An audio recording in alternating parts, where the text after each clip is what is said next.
How you guys doing? Thought tonight was a good step in the right direction.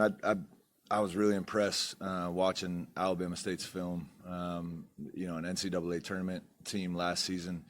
They play a tough style to play against because they throw so much at you between the press and the zone and the switching, and they didn't show it all tonight, but watching film from last season, they threw a 1-3-1 and a run and jump, and they're a well-coached team. So preparing for this game was fun because it reminded me a little bit of the way we want to play. We want to junk up the game a little bit. We want to get after teams defensively. And then we want to obviously play fast and shoot a lot of good shots, which I think Alabama State has done in their league. And so kudos to them. I'm interested to follow it. I didn't know this coach going into the game, but after watching film, I told him before the game I'm really impressed by what they do. I thought our guys competed. The second half was better than the first. I lit them up a little bit at halftime just because I felt like outside of the last few minutes of the half, they outcompeted us. And I don't care that we were up 16. I thought it was a poor half of basketball. And I thought we were hesitating offensively. Their zone got us on the heels a little bit. We were turning down good looks, which resulted in poor looks. And that's not the brand of basketball we want to play. And to their credit, our players responded. I thought that was a great half, a great second half of basketball where we did a good job on defense, creating great looks on offense. And our defense can fuel our offense. Once we get out and run, it's going to be really hard to stop us. Did you feel like at the half that they knew that they didn't compete to the level you expect them to? Yeah, I don't know. I don't know if they knew or not. I hope they did, but I went in there pretty quick and got feisty, and so it was fun for me. I thought I coached a poor half of basketball in the first half. I was pretty hot at some of the officiating that I thought there were 50-50 calls that were ending their way, but looking back, it probably wasn't poor officiating. I was just generally running hot tonight. And I felt like my lack of composure probably hurt us a little bit. I got to be better, and I had to sit down a few more times in the second half to calm myself down. And our staff did a great job. One of them came up to me and said, "You're officially a college coach now. You're losing your mind on the sidelines a little bit." So I thought, I don't know if that's an honor or a diss, but I took it and I sat my behind down and calmed down. But these halves are going to happen, and especially the style we play can be chaotic, and there can be huge stretches on both sides, both for the opponent and ourselves. Obviously, you want to limit their stretches and push ours to the max, but I just want to treat all these games, especially against lower level opponents, in preparation for the big games, and that's our whole non-conference schedule, is preparing for our conference schedule, both against the great opponents and the lower opponents. And I felt like the first half we didn't do that. I think like 20 of your first 30 shots were threes, and I know you want a lot of threes. Were they good looks or were you not happy? I'd have to watch the film. I didn't realize 20 out of the first 30 because I actually thought we turned down a lot of great looks. And that's probably why we ended up just shooting an average to below average percentage in the first half from three. But when you turn down shots that are created, generally, I would say 90% of the time you end up with a worse look. And that's what I was on our guys for, is they were turning down great looks and hesitating because the team was in a zone. Man, zone, doesn't matter. In between, if you create an open look, you have to take it or you're not going to be able to play for me. And I told Chauncey and Cam, tonight they didn't shoot it well. I don't care if they're 0 for 100. The next one you got to believe is going in, or it's going to be hard to play for me. And I think both of them have the confidence and the grit and the mentality to understand that. And that's why I was happy Chauncey was 2. I would much rather Chauncey be 2 for 10 than 2 for 7. Like, shoot the next 3, shoot the next 5 if they're good looks and they're created. And in the first half, and not just him, across the board, I felt like we were on our heels a little bit. With Jay, he started the game pretty hot, and he was full core versus Yeah. 3.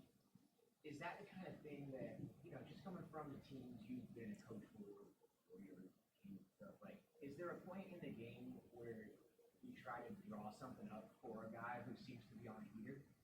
Yeah, at times. I think our offense generally will create good looks, and it doesn't matter who it's for.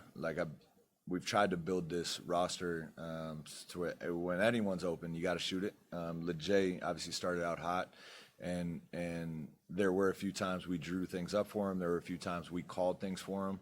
But I think the ball, like, I don't want to talk about like basketball gods, but the ball has gravity, and it usually finds, if you have a selfless team, usually it finds the players that are rolling. And it's just not, it's the same thing with Golden State. When Steph or KD or any of those guys got going, the ball, because players are smart and they have brains, the ball generally found them.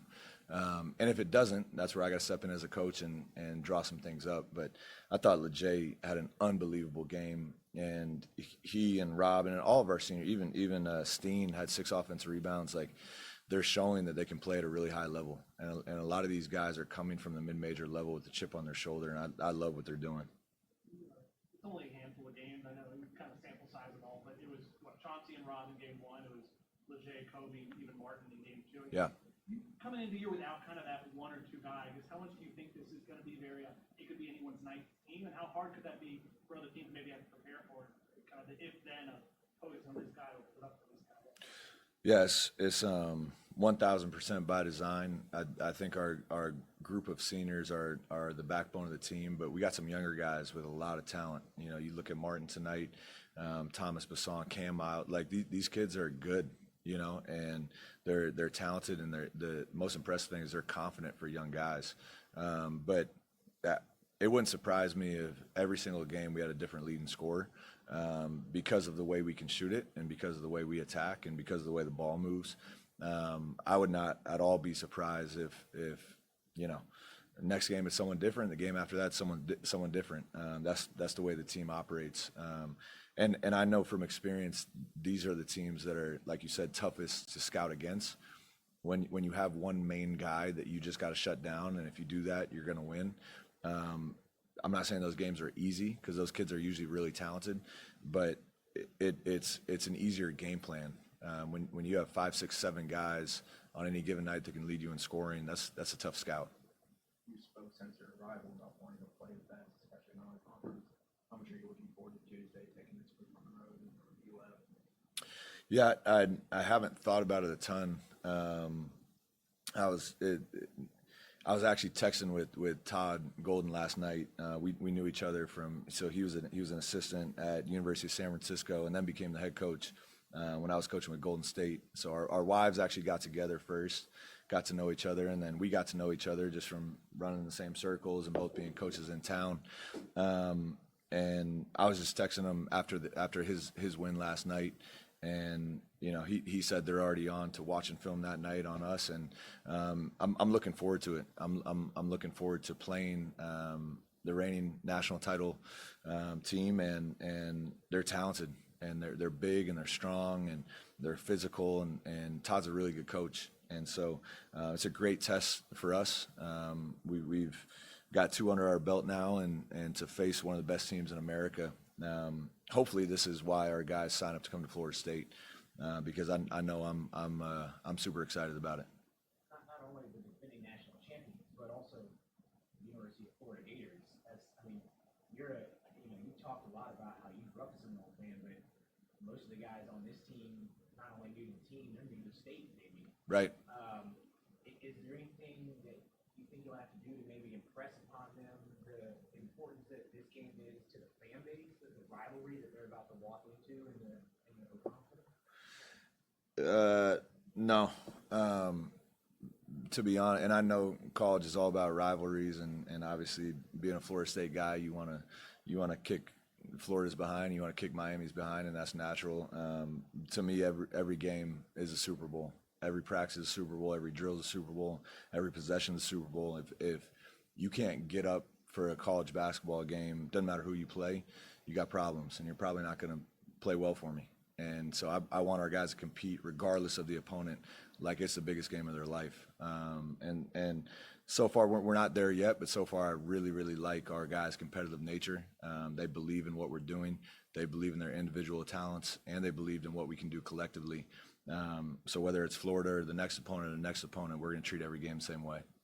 You emphasized increasing student involvement and attendance. How pleased were you with the environment tonight? Yeah, I think it's getting better, and I think it'll continue to get better. I think winning is the ultimate Band-Aid for all problems, and the more we win, the more people are going to want to come support us. I also think we have some of the most passionate fans in all of college sports, and when they come in here and cheer for us, this can be one of the best home environments in America. And so I want to see that at a higher level. I thought tonight was a better showing than game one, and I hope that continues to improve. After 2 games, do you have a feel for just, not saying where you want to be, but like, just give you a good barometer of what you need to work on? Yeah, but we're definitely not where I want to be. And if I said I was, you guys should get rid of me right now. I don't think any coach is ever comfortable completely with their team, but I do have a lot of faith in the direction we're going. To put up back-to-back 100 points, regardless of the opponent, is tough. Chuck told me on the walkover that we broke the school record for 3-point attempts, and third and 3-point makes. And not that that's our ultimate goal, but it shows that the guys believe in our system and are trying their best to execute it. I still think we have a lot of room to grow on both sides of the ball. Our offense, to me, is going to be lethal all year. Our defense, we're going to have to win some tight games by guarding better. And tonight, especially in the second half, our defense took a step in the right direction. I really liked our aggressiveness, but also when you need to keep it simple and just keep the guy in front of you, thought they did a lot better job in the second half. I think we're going to be able to score with anyone in the country, but our defense needs to continue to improve, and we knew that as a staff, and our players know that. To compete with the big boys, you got to sit down and guard. The press release said that AJ is going to be out indefinitely. Is there anything you can share?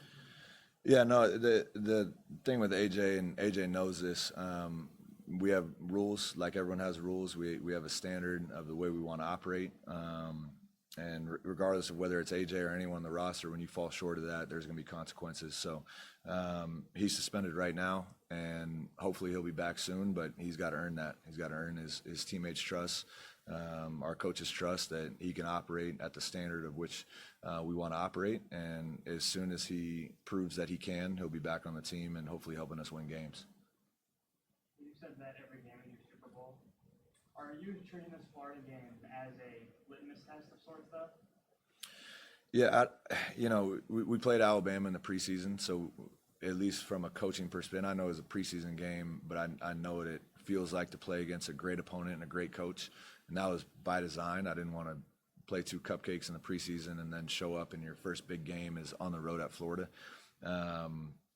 I think all these games, whether it's Florida or Houston or Texas A&M or Georgia, or any of these opponents we're playing in the non-conference, that are big-time programs that are proven winners and that have massive NIL budgets to put their teams together, I think is a great test, not only for us as a program, but also for where we want to be. Florida is where we want to be. They're reigning national titles, and so I'm amped for the game. I know our players are too, but that's going to go for every game. Well said. Thank you, guys. Thanks.